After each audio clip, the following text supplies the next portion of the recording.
la cadena SER, Hoy por Hoy Ontinyent Vall d'Albaida. Miguel Coy.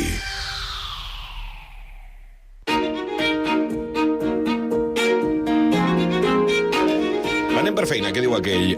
Veureu, al CEIP Lluís Vives d'Ontinyent hi ha una situació que preocupa des de fa mesos a moltes famílies. Compte, des del passat mes d'octubre, l'etapa d'infantil no compta amb una educadora d'educació especial després del trasllat de la professional que ocupava aquest lloc a un altre centre sense que s'hagi produït cap substitució. Clar, és una absència que afecta, evidentment i especialment, l'alumnat amb necessitats específiques de suport educatiu i que, segons denuncia l'Associació de Famílies de l'Alumnat, està generant dificultats reals en el dia a dia del centre. Per visibilitzar aquesta situació, l'AFA ha posat en marxa una campanya de recollida de signatures tant en línia com en comerços locals. Però per entendre millor què està passant i què reclamen les famílies, anem a parlar ara amb Toni Santos, que és membre de l'AFA del CEIP Lluís Vives. Toni, què tal? Molt bon dia. Hola, molt bon dia. Benvingut al programa. Gràcies per atendre'ns, perquè sabem que estàs de viatge, estàs a punt de començar un viatge, així que moltes gràcies. Moltes gràcies per estar amb nosaltres. Gràcies a vosaltres. A veure, Toni, per situar-nos bé, des de quan exactament el centre està sense educadora d'educació especial infantil i com i per què s'ha arribat fins ací? Sí, l'educadora la vam tindre fins el 9 d'octubre, uns pocs dies abans, i sí que després, des de, en teoria, Inspecció d'Educació és la que ha de vetllar per a que els xiquets de totes les escoles tinguin els recursos apropiats i han anat succeint-se valoracions per veure si necessitàvem més, si necessitàvem menys, i això. Fins ara no hem obtès cap resposta. Ja abans de desembre vam estar parlant en direcció del centre que si no n'hi havia novetats en tornar de Nadal començaríem a protestar perquè creiem que no és just. Clar, perquè quan parlem de la falta d'aquesta figura, en què es nota més en el dia a dia de l'aula i del centre, o de com es nota tot això? Sí, a veure, té diferents conseqüències. Per una banda, la mestra titular té un grup nombrós, té estos xiquets que necessiten un recolzament especial. A banda, es dona el cas de que venen xiquets nouvinguts sense conèixer l'idioma i en un procediment d'integració que l'assumís tot la pròpia mestra. I, com pots imaginar, sense recursos va desbordar i propicia això, que hi hagi situacions de que no controla el dia a dia de la classe, el que hauria de fer. Clar, és que t'anava a dir què està passant que abans no passava i ja estàs dient tu, no? Que són situacions que es donen i que una cosa porta a l'altra, no? Com diu aquell. Clar, que no pots atendre, perquè, clar, sempre pensem a lo millor que també, no? Que afecta als xiquets o xiquetes que necessiten aquesta atenció més específica.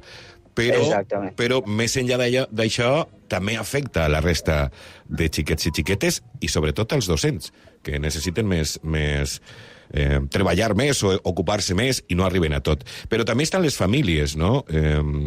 Quines preocupacions teniu, sensacions vos estan traslladant alguns pares o mares en tots estos mesos? Sí,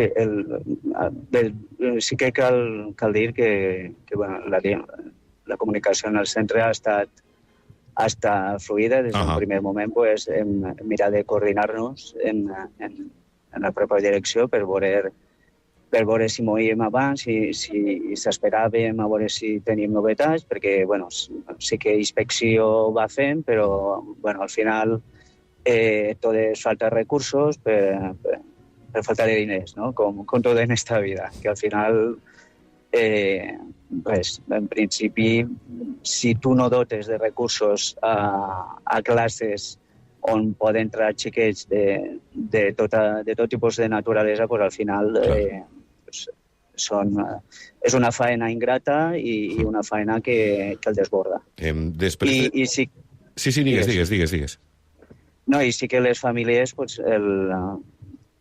sí que en tornar de Nadal pues, s'han posat les piles en el fet de que, bueno, en el moment en què hem començat no anem a parar. Hem començat la recollida de signatures, de la qual pues, estem bastant contents, però bueno, no, és una acció de les moltes que tenim previstes a fer. Clar, anava a això jo, però clar, estava escoltant-te i estava, per a resumir i que la gent ho entenga. Vosaltres parleu en el centre vos explica que parla en conselleria, que acudeixen les inspeccions de conselleria i que conselleria al final, si no entès jo mal, el que diu és que no hi ha recursos, que no hi ha pressupost, no? I això seria el resum, no? Sí, bé, primer es feien valoracions, s'ha de fer una valoració de quin és l'alumnat que necessita aquests recursos i, bueno, pues, aquestes valoracions, per motiu que siga, es dilaten. I van passant els dies i, bueno, que bé, que el dona la sensació que no n'hi ha interès. Ja. Aleshores, una volta ja està feta la valoració, pues, sí que és cert que en el cas concret infantil enguany tenim menys nombre d'alumnat que necessita recolzament, però en tenim. Ja. I clar, el que ha passat és que s'han quedat sense res. No tenim cap tipus de recolzament per a aquest alumnat.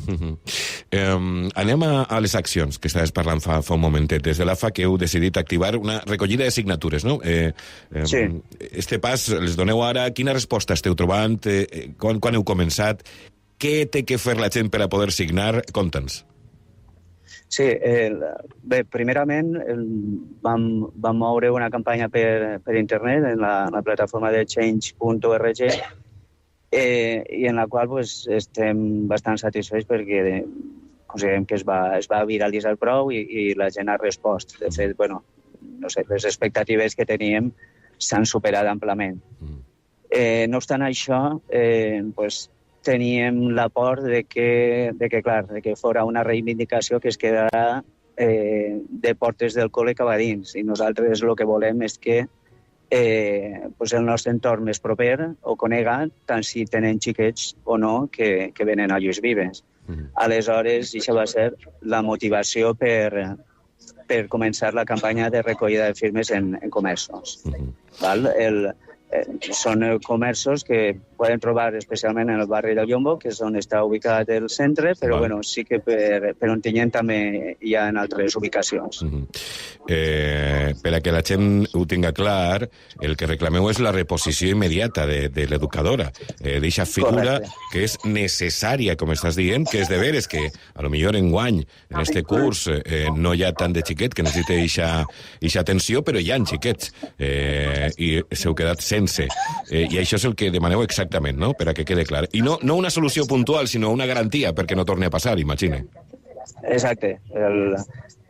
Ben la situació esta pues, ja el fa pues, estar en preavís, no?, de que has d'estar molt pendent i molt coordinat en la direcció perquè sí que veus que no hi ha una voluntat real d'una atenció adequada a l'alumnat. I això, considerem que s'està disminuint el nivell de qualitat que tots voldríem per a un col·le públic com podrà ser el Lluís Vives. Aleshores, diguem que la nostra primera pretensió és això, òbviament, la de que hi hagi recursos per al nostre alumnat, però sí que estar vigilants i és més, ara és el Lluís Vives, però estem segurs que altres col·les públics veient la gestió que s'està duent des dels nostres polítics, pot continuar i de fet continuarà. I de fet, nosaltres el que volem és estar sobre avís i reivindicar ni més ni menys el que és nostre. Mira, després parlarem, ara quan acabem amb tu, parlarem amb Juanmi Blázquez, que entre d'altres coses és psicòleg, és tècnic especialista en infantil i a més és orientador educatiu, i en no res el saludarem, però ell este matí em feia una reflexió i em deia que aquesta especialització atén, que com ja sabem, a l'alumnat especialment vulnerable, que és el que diu la normativa que s'ha de tindre especial atenció. Aleshores, no hi ha que votar-se eixa normativa. En principi no hauria de votar-se eixa normativa. Ara, en no res, parlarem amb Juanvi Blázquez, però per acabar, Toni, si imagina't que està escoltant algú de Conselleria d'Educació ara mateix, què li diries directament ara mateix? Es diria que el recurs del qual gaudíem en setembre, quan vam començar el curs, que ens el tornaren, ni més ni menys. Sí que considerem que possiblement el recurs específic d'una cuidadora en moments puntuals pot quedar-se curt, però bueno, sí que demanar que ens el retornen, perquè l'alumnat ho requereix, el professorat per a donar un servei de qualitat ho necessita i les famílies també necessitem estar satisfetes de veure l'evolució dels nostres fills. Toni Santos, membre de l'AFA del CEIP Lluís Vives, tant de bo es solucione pronte i tornem a parlar en este mateix programa i m'estigues contant que ja teniu eixa vacant, ja hi ha una persona que està treballant per el bé dels xiquets, les xiquetes i de les famílies i de tot el centre. Una abraçada molt forta i moltíssimes gràcies per haver estat amb nosaltres. Gràcies a vosaltres. Adéu. Adéu. Però, com hem dit també, volem fer un pas més i mirar este tema des d'un punt de vista professional per entendre què implica realment l'absència d'esta figura dins d'un centre educatiu i, com deien abans també, especialment en les primeres edats. Per això ens acompanya Juanvi Blázquez, que és psicòleg, orientador educatiu i tècnic superior en educació infantil, entre altres coses, amb qui volem aclarir conceptes, també posar context i entendre per què este recurs és tan important en el dia a dia de l'escola. Juanvi, què tal? Molt bon dia. Hola, molt bon dia. Benvingut al programa. Gràcies per estar amb nosaltres. A vosaltres per convidar-me. A veure, començant pel bàsic. Quina és exactament la funció d'un educador o d'un educador d'educació especial a l'etapa infantil? Té diverses tasques i a més és que estan regulades, o sigui que hi ha normativa al respecte. Val? A més de l'atenció directa, que seria una tasca que qualsevol docent té en les seues atribucions, tot el que siga trasllat, acompanyament, tant dins com en les visites del centre, tot el que siga un treball de desenvolupament de tasques d'higiene, d'alimentació i d'una cosa molt important per a mi, que és l'autonomia personal i social. Fan intervencions al temps d'esbarjo i també fan orientacions en l'àmbit, per exemple, del menjador, que és un àmbit, per exemple, que no és de temps lectiu, per tant, no hi ha intervenció atribuïda per als docents, per tant, estem parlant de coses molt rellevants. A més, és que totes aquestes tasques, quan s'atorguen a un alumne o a una alumna en l'etapa infantil, estem parlant d'un alumne que té unes necessitats molt importants. O sigui, l'aplicació d'esta mesura, d'este recurs humà, ja t'està dient que hi ha una necessitat molt gran. No és una aplicació molt habitual, sinó que l'alumne o l'alumna, o els alumnes que el necessiten, necessiten una resposta molt, molt específica.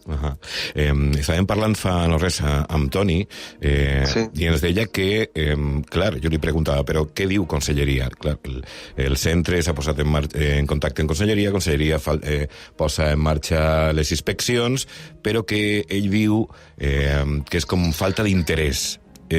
No sé si és falta d'interès, falta de pressupost, falta de gent. Quin és el problema, exactament? A veure, és un problema que ve de lluny. El problema en l'adjudicació de personal d'educació, d'educadors i educadores d'educació especial, és un problema que ve de lluny, no únicament d'aquesta administració, sinó de l'anterior i de fa temps. I altres, sí. Una de les qüestions és que el personal d'educador d'educació especial depèn de funció pública, no depèn directament de la Conselleria d'Educació. Val. Això és un problema a nivell més burocràtic, en aquest sentit. Val? Però sí que és de veres que això, com te deia, fa molt de temps. Per tant, això podia servir com a justificació, no? En un moment determinat, però ja quan passen molts anys, al final sí que se troba a faltar una voluntat, no? En aquest sentit, per a que aquest procés s'acurte o aquest personal tinga una estructura més fixa en el que és Consell d'Educació i en els centres, perquè, clar, com deies, solen ser alumnat amb moltes necessitats. Clar. Per tant, el problema burocràtic pot estar per ahí, però, clar, si ja s'ha repetit durant molt de temps, al final dius, bueno, la gestió és vostra, si no l'heu fet, al final hi ha certa responsabilitat que heu d'assolir, no?, en aquest sentit. Clar. Sí. I des del teu punt de vista professional, perquè, clar, Toni ens contava que, clar, com no tenen eixa figura, el professorat està com desbordat, que no arriba a tot, que no pot complir en tot el que té que complir.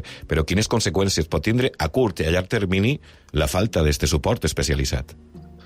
Sí, ell crec que comentava algunes. Sí. En primer lloc, evidentment, per exemple, que els recursos humans especialitzats, val? Pot ser personal d'educació especial, pedagogia terapèutica o audició i llenguatge, per exemple, són recursos que en l'etapa d'educació infantil, si s'atorguen a un determinat alumnat, és perquè són alumnat que ho necessita perquè té segurament un diagnòstic de tipus clínic, val? Siga per una qüestió de problemes de neurodesenvolupament, d'autisme, motrius, val?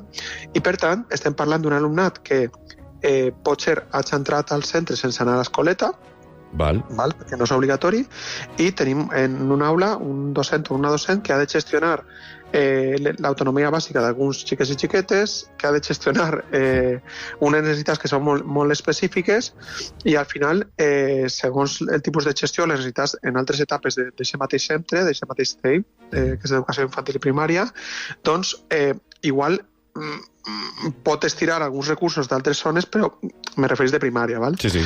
Però al final sí que acaba per afectant tant, evidentment, a l'estrès del professional que està tenint, val? I per altra banda, evidentment, a la qualitat educativa de tot aquest alumnat. I, evidentment, les famílies que estan vivint això perquè ho viuen, evidentment se veuen afectades. I estem parlant d'una cosa, en aquest cas en concret, val? Hi ha altres i continua havent falta de recursos en aquest curs. Però en aquest cas és cridaner perquè és que ja tenia el recurs. Clar. O sigui, per tant, la conselleria està acceptant que hi ha una necessitat. Si té els recursos perquè té un informe prescriptiu, aleshores jo pot entendre que pot haver una urgència i mobilitzem un educador en una zona, per exemple, en un centre que estigui a prop, el movent d'un altre, val? Perquè és que resulta que en l'altre hi ha 12 i aquí hi ha 6, val? Pues, de manera urgent mobilitzem. Però clar, tants mesos de desatenció no t'he trellat. Clar, per això han començat ja les protestes i per això ja han començat a replegar signatures, per a veure totes aquestes accions, Juanvi, tu que ja tens una experiència i que és un problema que porta molt de temps ja damunt de la taula, totes aquestes accions serveixen per alguna cosa? A veure, jo sí que és de veres que serveixen. De moment, mira, està tenint visibilitat en una ràdio. Sí. En una ràdio, si no l'hagués fet no estaria tenint visibilitat. Jo, evidentment, convidaria també a l'AFA en aquest cas, mitjançant tot el context sindical que també moguera, perquè també des dels sindicats pot haver també una insistència a les administracions perquè això es doni, i és el que fan aquest tipus d'organitzacions. Aleshores, sí que hi ha. El que passa és que sí que és de veres que hi ha d'haver un canvi en aquest procediment d'adjudicació. Inclús jo diria que s'hauria de crear aquests llocs, no?, de treball d'educador especial, de personal d'educador d'educació especial. Sí.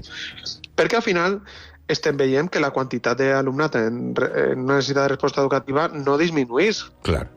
any rere any. Aleshores, això s'ha de fixar de manera que els moviments entre educadors i els centres siguin més ràpid i no tinguem aquestes mancances que són, de veres, que estem parlant, en educació infantil, si t'he adjudicat això, estem parlant de casos que són molt greus. Clar. Val? I és una llàstima, és una llàstima. Sí, t'anava a preguntar per això, precisament, no? Que hauria de garantir el sistema educatiu perquè situacions com esta no es repetiren. Jo crec que és molt important. A veure, jo li plantejaré el següent a l'administració, no? Anem a veure, tenim CEIPs, tenim centres d'educació infantil i primària que tenen, per exemple, jo què sé, 140 alumnes, val? Sí. I tenim altres CEIPs que tenen 450 alumnes. Clar. Val? I en els dos tipus de CEIPs, per exemple, hi ha un equip directiu que té 3 persones. No han furtat una persona del CEIP que és més xicotet per a donar-li a l'altre. O sigui, hi ha estructures, hi ha recursos que són necessaris. Igual que hi ha un orientador educatiu en aquests dos centres, d'acord? Hi ha recursos que són necessaris i s'han de fixar ja per a que no hi hagi aquest tipus de coses, perquè la necessitat està i no està disminuint. Aleshores, per a mi, la creació d'aquestes places i que l'atribució d'aquestes places siga més ràpida seria la solució que Conselleria hauria d'aplicar. Veus llum al final del túnel, que diu aquell? Tu eres optimista sempre, però veus llum ahí o no? Sí, no, a veure, jo intento, evidentment, pense que... Mira, te vaig a plantejar una cosa. Jo veig llum i pense que lluitant s'aconsegueixen coses. No totes les que ho voldria, evidentment, però també dic una cosa. Més enllà de la llum, pense que mai podrem arribar a la llum si no lluitem per les coses que inclús pensem que de primeres són impossibles, no? Pense que la necessitat de lluitar per les coses que consideren que són encertades, que són adequades, ha d'estar. Més enllà de la visió inicial més pessimista que tinguem. I més quan estem parlant de xiques i xiquetes. Al final, el que està fent ISAAFA, val? I el company Toni que ha estat parlant, com a representant, no està fent res més que aplicar la llei de protecció del menor, que és lluitar per una condició necessària de protecció i que així de simple. I en això, Consellera, no pot estar en desacord. No pot estar en desacord, per tant, s'ha de continuar lluitant per totes les vies possibles. Doncs ahí queda el missatge, com sempre. Molt interessant parlar amb tu, Juanvi. Moltíssimes gràcies. Gràcies a vosaltres. Gràcies per haver estat amb nosaltres. Gràcies, i gràcies a la gent de la Vall. Sempre. Una abraçada forta. Ciao. Una abraçada. Adéu. Arribem a la 1 de la vesprada. Això era informació nacional i internacional. I després més Hoy por Hoy Ontinyent, Vall d'Albaida. Així, a Ràdio Ontinyent. A la SER.